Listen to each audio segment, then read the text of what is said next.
Hello, everyone.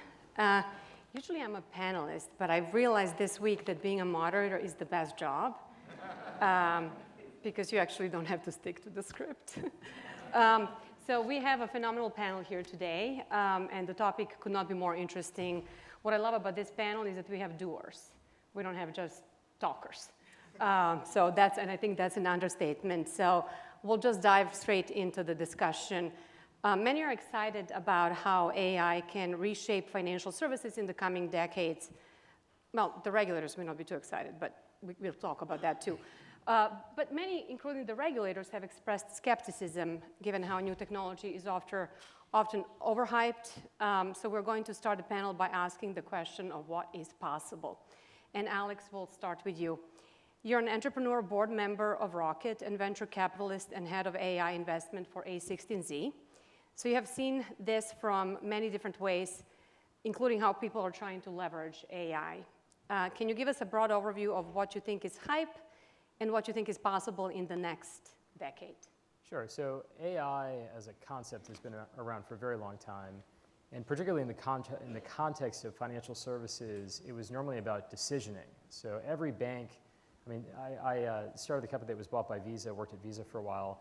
Visa can't decision every single transaction that's being swiped and going over the wire by having a person do that. So lots of tools for fraud were machine learning based. And do I approve this loan, not approve this loan, a lot of that would be machine learning based or rules based. And that was kind of the extent of AI for a very, very long time. But we're 2 years into the generative AI revolution, which is kind of the key difference. So ChatGPT launched almost exactly 2 years ago. And that means that now the computer can talk to you. So if I have a question about some weird term in this language for a loan, or I have a question about opening an account, and I only speak Farsi, and it's 2 o'clock in the morning, how does the bank help me? And you kind of had this idea of the automated teller machine, which has been around for a long, long time. And that was a very controversial invention when it came out, because people were worried, this is true, that people would only do bad things late at night, right? Because people were always up to no good with cash late at night. And if you go back 50 years, lots of negative press about ATMs because banks were open during bank hours where people did nice things like had their 2 martini lunch or something during the day. And now at 2 o'clock in the morning, you can get money. You probably shouldn't get money, and now you're going to go to a strip club or something. And this was like a lot of the negative press about ATM machines. But obviously, those were better because it wasn't like humans that worked at banks went away. Obviously, those allegations were not true. People just wanted to get cash on their own terms, and it was better for consumers. And a lot of what generative AI allows financial services to do, and it's also helpful to understand this idea of what's possible, what isn't. There are bits-driven companies, and software is bits, but financial services, like unless you're in the gold ingot delivery business, that is a bits business. Sending money back and forth outside of the cash example that I mentioned, it's all bits-driven. So anything bits-driven can be made more efficient with a lot of these AI tools, particularly around service, support, checking, like I need to figure out if I give you this loan, can I see your W-2? Oh wait, I couldn't read it, can you send it to me again? All that back and forth that happens over email or even a phone call, all of that can be done over AI. In any language on earth, there's an amazing company called 11 Labs that will change your voice into any other language in real time, and you can't tell the difference. Like I saw myself speak fluent German, I don't speak a word of German, it's incredible. So it can do all this in real time, and it just makes consumers' lives better, and it saves banks money, and especially for companies like, as Yelena mentioned, I'm on the board of Rocket. When rates go down, everybody wants to refinance their mortgage. When rates go up, nobody wants to refinance their mortgage. The problem is you have to hire and train mortgage loan officers like years in advance, and then when rates go up, you have to, unfortunately, fire them because nobody's refinancing their mortgage. Now rates go down, and you have to rehire them. Then, it's this really complicated thing. And again, what if somebody calls and wants to refinance their mortgage at 2 o'clock in the morning, and they only speak Mongolian? And AI can do all this stuff. So there's generative AI, and that's what I would encourage everybody to think about. Very, very crucial for bits-driven businesses, anything around support and just kind of administrative cost. But it's also, I really do think it's going to be a key benefit for consumers because kind of like the ATM just gave you always on cash money, A lot of things in generative AI just give you always-on accessibility and help with a financial institution. I don't know what you're talking about. I made some of my best purchases on the internet at 2 a.m. Yeah, so did you, Rohan, you are focused on building AI tools that enable banks to leverage data to improve marketing, personalize goods and services, and improve the consumer experience. So kind of a same question to you. What's possible in the near term and long term with AI?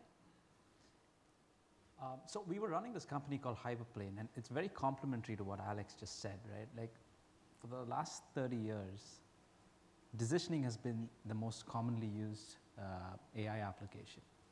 But most of these decisioning systems, they use either some numbers, vendors supply a bunch of scores. It's very simple features that go into these decisioning algorithms. What generative AI and foundation models have changed in the last few years is banks inherently have complex sources of data which are very hard to featureize and very expensive to featureize. So if you can automatically encode the troves and troves of unstructured data that a bank has and extract features that are discriminative, then will these fraud models get better? Will underwriting models get better? Will you be able to figure out what the customer debt needs? Because it's very easy to evaluate the business impact of predictive models. So what we were building is this data intelligence platform that can connect to all the unstructured sources of data a bank has, use a lot of the same foundation models under the hood, but now instead of chatting with it, can we automatically extract features to build predictive models on top of it? So what's in the short term? A bank needs 50 to 100 predictive models in different use cases like fraud, in credit decisioning, in cross-selling, in customer support. A lot of these models are going to get better by 40, 50% because it simply has access to more data than it did otherwise. But from a business operations perspective, there's going to be a huge flip in cost structures because today, customer support, one of the things that Alex mentioned, is largely a manual process. And with generative AI and these predictive models, customer support agents now have access to all of the bank's information that they can now query with natural language. But also there are new interfaces that would come out where the supporting agent now has access to, is this call likely fraudulent? What is the likelihood of this customer churning? If I were to give 4 or 5 offers to this customer, which offers are they most likely to take? Are there pending issues from previous calls that I should probably adjust to increase my NPS or whatever it is? Right? That's simply on like the customer service aspect of it. But the training aspect that Alex mentioned is also important. Like a lot of the times when we call a financial institution or any other company, our call gets transferred midway and then we have to repeat the entire monologue to just bring them back up to speed. But with live translation and in-context summaries, an agent can transfer the call halfway through and the person that picks up is already brought up to speed with everything they need to know, right? And then finally, once a call ends, you can do in-context training and learning. What could the AI can teach the agent, what could they have done better in that call to maybe have a much better customer experience. So all of this is going to change customer experience, and that's going to be the primary differentiator for consumer products, and that's going to flip cost structures. Longer term, I'm super excited about the whole explainability and the reasoning aspects of foundation models, because when you're using these kind of models for things like credit decisioning, you not just want to know what is a user's credit score or what is the likelihood they'll default, you want to know how the model is thinking about it. What was the 20 steps that it took to decide that someone's going to be late on a payment, right? And models are slowly starting to close that gap in reasoning and understanding behind decisioning. And the dream state is if the model can reason in the context of regulation. So that is something I'm super excited about long term. Great. Max, you built several technology companies, Affirm being the most recent one. And Affirm now has roughly 20 million active users of your buy now, pay later product. What potential do you see when it comes to the use of AI for lending and consumer credit? And then I'll also ask, what are some other ways that you see AI that could transform your firm, financial services more broadly, and products and services that you offer? Sure. So we use lots and lots of things that used to be called AI and are now cast off as just mere machine learning.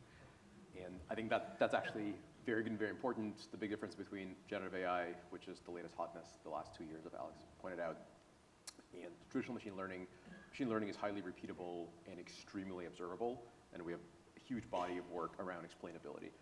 Perfect for credit underwriting, perfect for fraud detection, all the things that you want to eventually show a regulator and say, hey, here's why this thing said it did, and by the way, that's not implicit bias or disparate impact or et cetera. And so putting that aside, I could talk about that for 10 hours. We've been using this for a very long time, but it's also not the newest new. The newest new thing is, of course, generative AI, and we use it in plenty of consumer interactions. Of course, the trouble with generative AI today, and it's rapidly getting fixed, is hallucination. So at some point, a fully automated customer service agent might tell you, you should sell every one of your possessions and go into permanent debt and pay off your mortgage right now, because that's the right thing to do. And of course, that would be a violation of a variety of things you should not be doing, but also, it could get you into a little bit of trouble if you're a CEO of a company using this agent. And so you need to find use case scenarios where generative AI is very helpful, but is also safe. So we have tasked ourselves with that basically the minute ChatGPT came out. And so a couple of use cases that we have today, which are awesome, and we certainly have plenty more ideas. So one thing, sort of riffing off of what Alex said, or in fact Rohan as well, when people call us, a lot of times they're calling for help, and they have somewhat difficult time explaining what it is they want. They have lots of documents, they've already taken a bunch of photos, they have scans and pictures of IDs, and of course, as often as not, they're in distress, and the pictures aren't very good, they're blurry, and they're not really speaking great English, and they just need help right this second. And so AI can do a fantastic job summarizing all that information in. In fact, if there's one thing, if you're not a practitioner and want to sort of grasp very quickly, what is this LLM, Gen AI, ChatGPT, what is it good for? It's good at one verb, summarize. You have infinite amount of data. You can shove it into this big black box called generally pre-trained transformer, and out will come a really good, 99% of the time, very accurate summary. And so be it a consumer complaining about a loan gone wrong, or any, a record on their credit CRA entry that needs to be corrected, you could summarize what they've just told you in any media format, be it a picture or a text or a conversation with another agent. All of that can be summarized very quickly, very cheaply. So that's an enormous boost of productivity that we're harvesting today. Flip it around completely. This is a great project that we had internally as a hackathon, which probably saved us some ungodly amount of money. So as a lender, which is what we are, we lend at roughly 370-something thousand locations. So these are all the online retailers we're integrated with. Somebody comes in, they look at their selection of terms, they examine a till, they agree, and on they go. Before they get there, they see something that is under Reg Z, an advertisement for a loan, which at least most of you in the room know is very regulated. In fact, the summary that CFPB kindly provided to the advertising section of Reg Z in itself requires incremental explanation because it is so complex, and for the right reasons. You don't want people induced into a loan they don't understand. It is our responsibility, again, under Reg Z, to make sure that people who are marketing our product to their shoppers are doing this within the confines of Reg Z. In other words, they can't say things like, everyone gets interest-free loan, or any other thing that may not be true. If they are lying to their shoppers, we are lying to their shoppers. If they're doing it on our behalf, doesn't matter. We are the ones responsible for it. So it's on us to monitor every one of those ads. There's 375,000 retailers times number of SKUs they sell. That quickly gets into tens of millions, maybe hundreds of millions. So doing this manually is a non-starter. Incidentally, regulating that manually is a non-starter. Imagine a regulator at any one of the agencies responsible for enforcing this saying, so let's go look at some samples of how a firm is being marketed. So most of these things are just, you can imagine and your head starts hurting. Super easy. You build a crawler, a robot that will go and look at every one of these pages. The problem then happens, well, people actually write these ads. So it can be written as 0% loan under the following terms, and that will be compliant. If someone makes a spelling error, very easy to detect, what if somebody just rewords because their marketing department thinks it's a great idea to say, oh, it's always almost always, or nearly always, and an asterisk and a really fine print. None of those things are okay. Very, very hard to detect, very hard to enforce, and responsibility sits on a firm. The way to solve that, and one of our engineers literally built this as an over sort of 2-day project and a hackathon, what we call prohibited GPT. It's a crawler that looks at all the pages where a firm is advertised and summarizes them and answers the simple question, are these things still compliant with the terms available at that merchant and Reg Z? And the problem that hangs over me every day as a responsible CEO to make sure that our products are advertised correctly can be, my temperature, my blood pressure can be significantly reduced. And you can imagine 1,000 such use cases. I actually should have started with a full disclosure. I'm an extreme techno-optimist. I think computers will do a lot of work for us, and we will not be put out to pasture or become useless, or you do not believe in a necessity of universal basic income.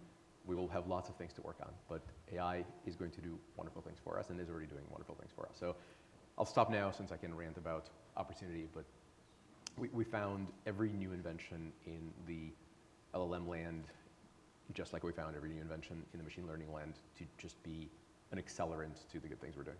Yeah, that's great. So you all have now spoken about the benefits of AI and how it can be useful. I may or may not have sent one too many videos of a baby goat riding on the back of a Shetland cow on a beautiful green pasture with an amazing sunset in the back to my daughter, only to get a response, Mom, you do know this is AI. And then I say, of course I do. I just thought it was cute. So let's talk about some of the risks and how you internally manage those risks, and then how can we manage the risks in the system so that consumers that could be or maybe or not like me don't get confused about baby cows and goats riding together? Yeah, it's a big question, and like Max, I'm a very, very strong techno-optimist. I think this stuff will make everybody's lives better. But every time you have a new platform or a new modality, like when mail became popular, I don't know, when did mail get invented? In the Roman era or something? Somebody could send you a fake piece of mail and say, like, this is your mother writing, send me 50 whatever Roman dollars or whatever they used back then, coins. And then it's like, oh wait, shoot, I sent all that money and that wasn't really mom. Like that was like the old phishing scam in 400 BC. And then the telephone comes out, uh-oh, now somebody calls you. Now everybody has this is actually, I grew up in Florida. This was a big scam in the 80s and 90s when a lot of retirees started, like Florida is now the 3rd biggest state, but it wasn't when I was growing up. And it became big because all these retirees started moving down and people preyed on them. And then when the internet became big, many people fell victim to phishing scams and whatnot, and still are, and all these social engineering attacks. Like the best way of actually getting somebody to stick a USB drive in their computer is just write on it, like, employee salaries, leave it in the parking lot of the company, and I guarantee, to this day, somebody's going to pick that up, it's going to have a virus on it, they're going to put it on their computer, and then boom. Like, so social engineering, you can always take advantage of people. AI is just yet another modality for that. So one of my partners who has a PhD in computer science from Stanford, he actually does I do our AI applications, he does AI infrastructure. That's how we kind of divide the world. So if it's very, very wonkish and you judge the quality of the thing that we're investing in by the PhD-ness of the PhDs, it's him. He got a call one day from his father. And as I mentioned, like, we actually invested in this company, 11 Labs, that can emulate a voice. And it's used by every audiobook company to make every audiobook on demand in 400 languages. So it has like very, very good use cases. It's also used for all those fake videos making fun of Joe Biden or Donald Trump or some political, because it can impersonate voice perfectly, which again so does the guy on SNL who can emulate somebody's voice, like that Daryl something or other, like he can do any voice. So my partner, Martin, gets a call from his father, sounds exactly like his father. I need money, I'm really sorry, I got pulled over by the police. And then at the end, Martin, who knows all this, was like, at the end, he was like, oh my God, this might not be my father. But it sounded exactly like him, right? So normally in the old phishing attack, it's like the email kind of looks like this. It's like at GMA, like 1, not IL, like that's how they would kind of trick you. So my point is that whenever you have a new modality, you actually have this other parallel universe of new security companies that always pop up. Like, Palo Alto Networks is worth over $100 billion. Didn't exist, 30 years ago. And McAfee didn't exist before PC viruses became a thing. So every time there's a new threat, and there's a new technology, I should say, there's a new threat, and then there's a new set of security companies that protect against that threat. And I think a lot of this is true with AI, and there are many different ways of accomplishing this, like image generation, Jelena, as you were mentioning. I mean, it's not just like the baby goat with the cuteness. It's like, oh, wow, like what would be seen as incontrovertible evidence in a court of law, like I have a photograph of this person doing that thing, now it's totally irrelevant because you can even make videos that look almost imperceptibly the same. But again, at a security level, you could probably start watermarking better if something is real or not, so like that might change. You'll have net new companies that pop up to say, is this voice really the real voice? You'll probably have companies like 11 Labs that will start watermarking, that it actually, some imperceptible to the human ear, but like maybe very, very high frequency or very low frequencies such that you know that it's not actually my partner Martine's dad, it's like an AI impersonation. So I think a lot of this stuff, and some of this will be regulatory, some of it will be companies on their own, but my view is, again, it's kind of like if you follow every technology iteration, it can be used for good, like fire, great innovation. I feel like that did mankind a lot of good, but arson bad, right? And it kind of follows for this as well. There's so much good, but the impersonation of writing, like Max knows my kids and he knows this story, but my younger son, Harrison, he was running late on the homework assignment, and obviously the killer app, by the way, for all this stuff is not finance, it's cheating. This is why every student, I'm not making this up, every student in America uses ChatGPT. Every single one. Like I mean, sometimes they use it for good reasons, but sometimes it is cheating. And of course, he got busted by his teacher, and I had a long talk with him. It's like, you're not going to use this for that. He's like, I'm sorry. And then he cheated in a very stupid way because he had the change logs actually in the Google Doc. So it's like, if you're going to cheat, at least cheat intelligently. Like, don't cheat like this. But my point is the same. It's like, there are bad things that could certainly be done with it, just like any other technology innovation. But I feel like the industry has adapted well, and there already are a parallel set of companies that have emerged. Like there's a company called Pindrop, which has been around for a while, but now they can actually detect, they mainly sell to financial institutions, they can detect things like, illicit impersonation. Thank you. And Max, let's go to you. How do you manage that risk internally, and how do you think it can be managed overall in the system? So for the moment, a lot of what we do is in a system design where we disallow the risk to even begin internally. The vulnerability we have, of course, is someone showing up with a synthetic identity and a driver's license that looks perfectly legit, and yet it's not. And so, again, just like Alex pointed out, most of the crime, most of the attack vectors, as they're known in the industry, have existed a lot longer. Just the quality of the attacks are now significantly higher. But the processes exist, and you can eventually get to things like, if we must verify your identity and we don't quite trust your license anymore, there's such things as knowledge-based authentication, where AI has not yet penetrated your full brain, and your history of where you lived or what cars you own still works reasonably well. But it is going to be an arms race. One thing that's at the risk of being a little bit too technical or too nerdy, if you remember the early days of the internet, sort of early 90s, there's a moment in time where SSL, or as it's now known, TLS, has not really been widely distributed, and so you'd go to a site and it would purport to be your bank or your school or your something, and you couldn't just like glance and be like, oh, green lock means it's fine. And then it wasn't a problem. And so the underlying technology that fixed this, quote unquote, isn't just SSL. SSL itself just encrypts the information flow between the 2 points. It's what's called certification or certificate authority. Essentially, there is a quasi-government, so that doesn't matter exactly how it works, but there is literally a centralized authority that signs a certificate to other authorities that subsequently sign certificates of any site that wants the green lock. And there's a chain of custody and chain of knowledge of certification that goes all the way to the top, and the top is well regulated and well audited and is in fact run by very serious people.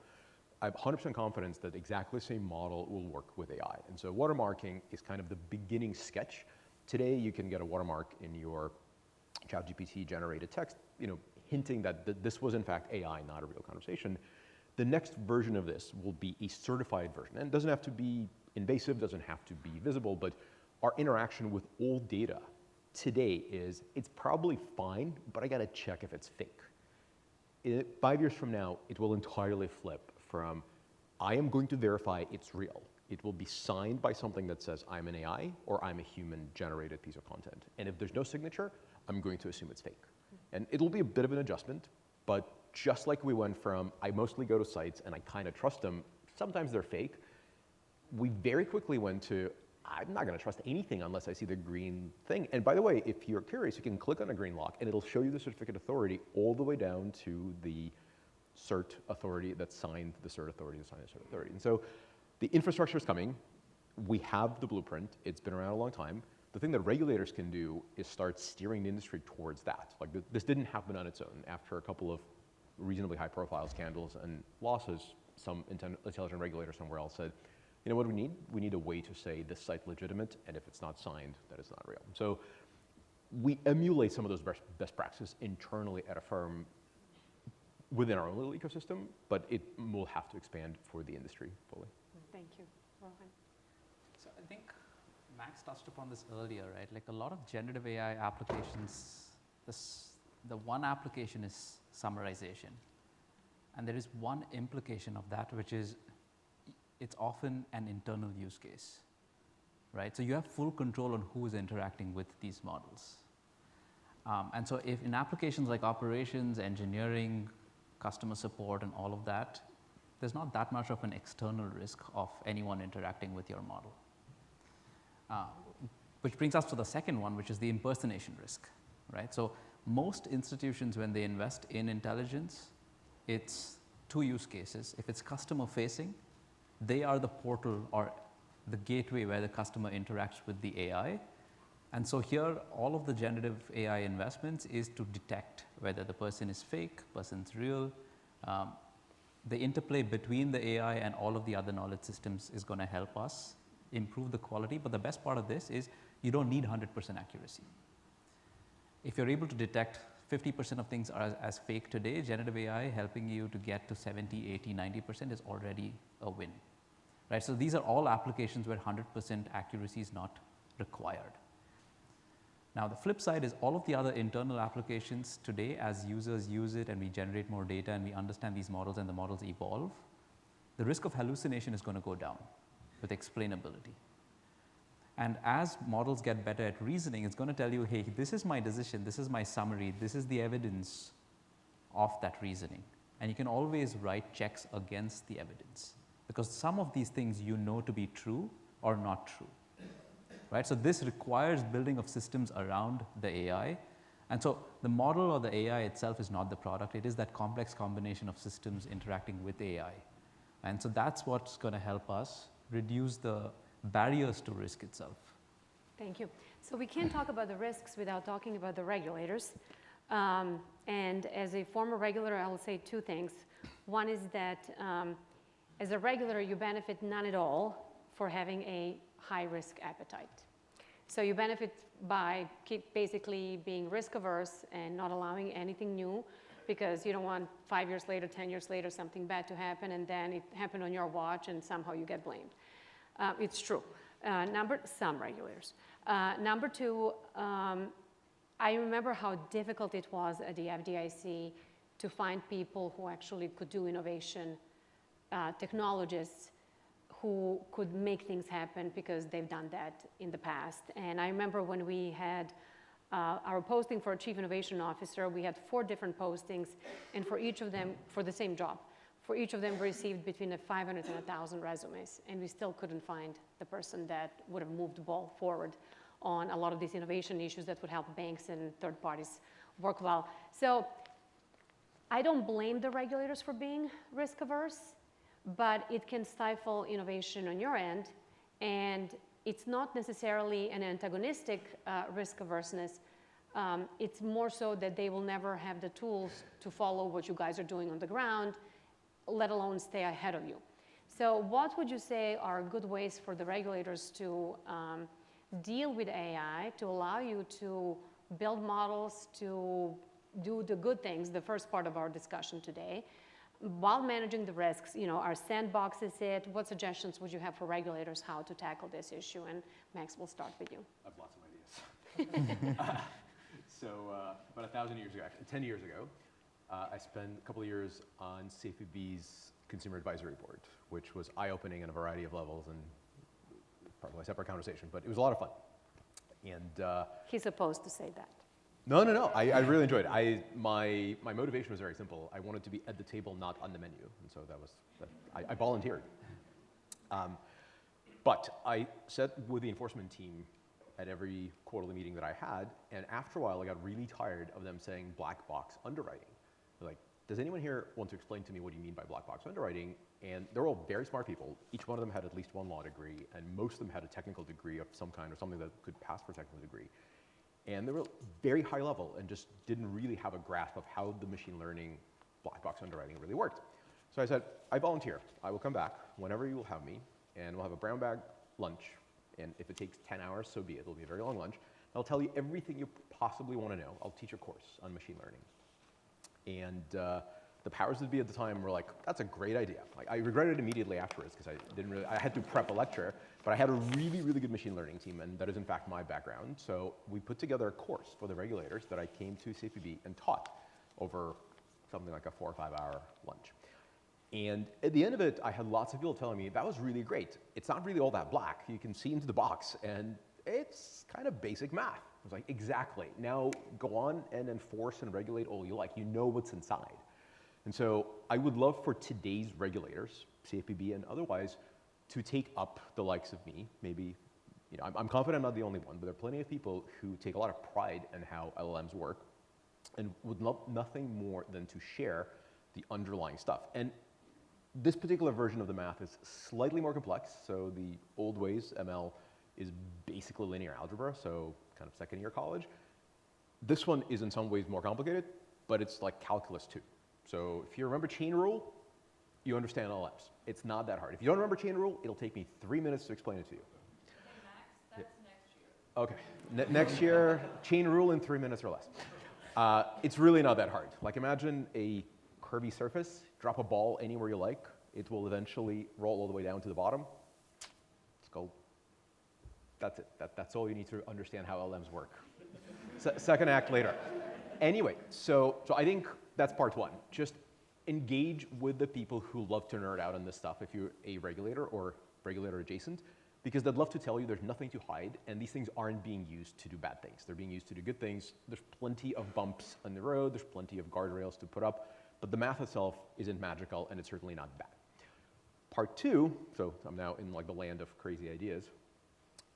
I think at some point, CFPB certainly, and other regulators should start building things called Compliance Officer LLM, which will summarize both the regulatory book, whatever book they're enforcing or examining, and the companies they're examining, and make those tools open source. Because then companies can take them and literally self-examine and make sure that they are actually following the regulation without a regulator coming in saying, hey, I think something is not right with you. So pushing into the engagement with the industry at the technical level, without commitments of any kind, without deciding that if you engage, then I didn't get any better treatment or worse treatment for that matter from the enforcement team at CFPB just because I was willing to volunteer at lunch. But they certainly told me that they understood more about the company that I was running. So I think just engaging with the actual technology is really essential. And as this stuff gets more complicated, the high level, we don't understand how it works, but we're going to sort of float over here and regulate it anyway, is dangerous, because that's when you cut off regulation and stifle it and say, well, because we don't get it, bad things could happen. And that's my wish/suggestion, and I'm here to volunteer my participation in any such endeavors. I think you just signed up for about 3 more advisory boards, and I know just the right agencies. Rohan, your answer. I think it'll be wrong for me to say that it is just a ball going down a mountain. I think if anyone's done skiing and you've done double black diamond, it's going down a double black diamond where the slope is going to change once you reach there. So it's extremely hard. It's easy to understand the process of training a model, extremely hard to interpret the result of a single decision. So I'm super optimistic. It is a hard problem. We have to solve it, but 2 ideas, since we're in the land of crazy ideas anyway. The first is a lot of bias, fairness, understanding, and explainability need not be enforced at a single decision point. It can be enforced at cohorts, at a group of X number of users that we're comfortable with, because bias only shows up when you start doing the same kind of action to a similar kind of people, right? And so if the regulation is written at that level, and then they have tools or APIs to make it more objective instead of subjective, then the institutions that actually have to adopt this technology, today what's happening is they don't adopt the technology because of fear, right? And if they have the tools and the APIs available, they can always keep checking against it to know that they are compliant. Today, they don't know that they're compliant unless there is an audit, right? So that subjectivity to objective switch with APIs and tools will go a long way. The second is, I completely agree with Max, right? I think there should be, these organizations should invest in tooling and infrastructure, but the question is, where do they get funded from? Like, will they be able to hire the same quality of talent and technology and infrastructure that they're trying to regulate? And so my crazy idea here is a Visa-style, non-stock, for-profit cooperative that everyone is an owner, a co-owner to. They contribute to building the same technology.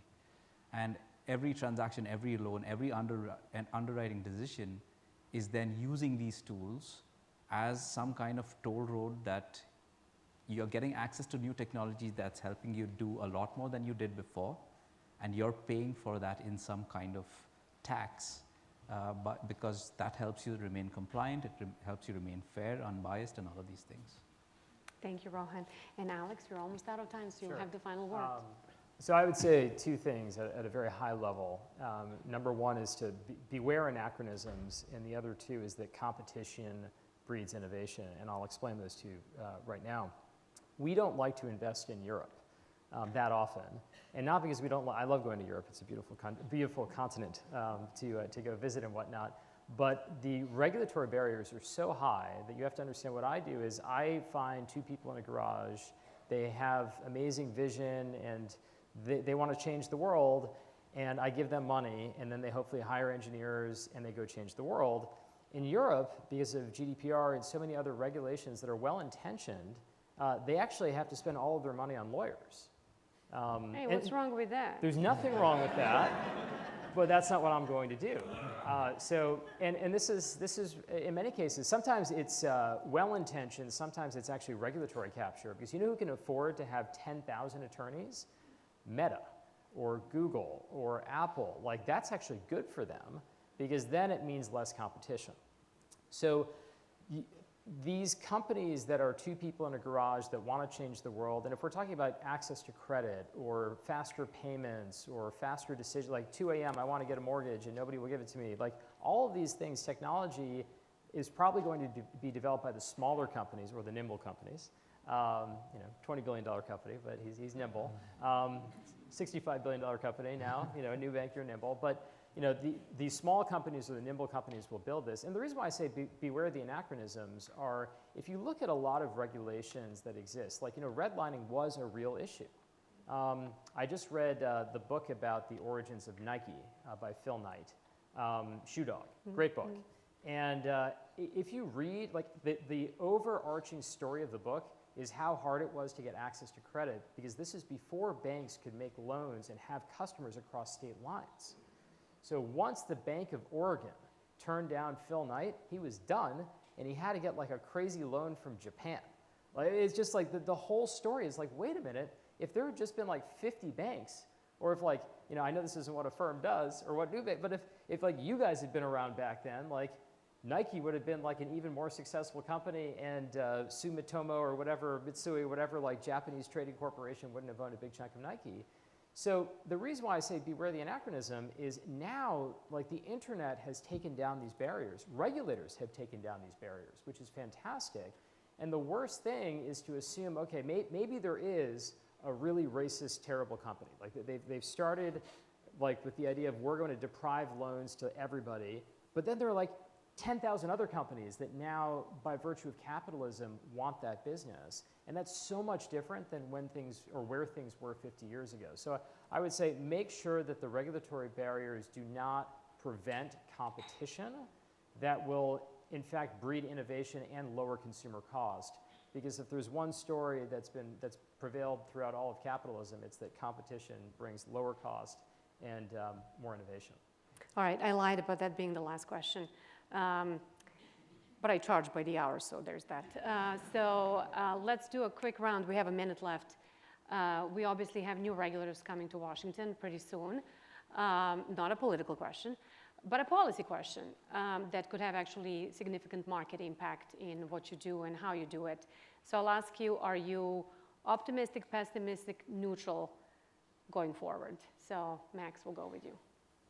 I'm an optimist. I think independent of the election outcome or any outcome, I think tomorrow is going to be better than yesterday. So I'm easily convinced that everything's going to be amazing.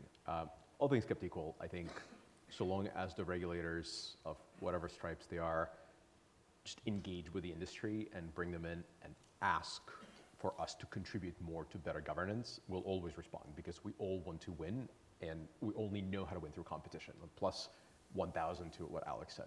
Most of these problems go away on their own when you pit smart people like all of us against each other and consumers benefit at the end.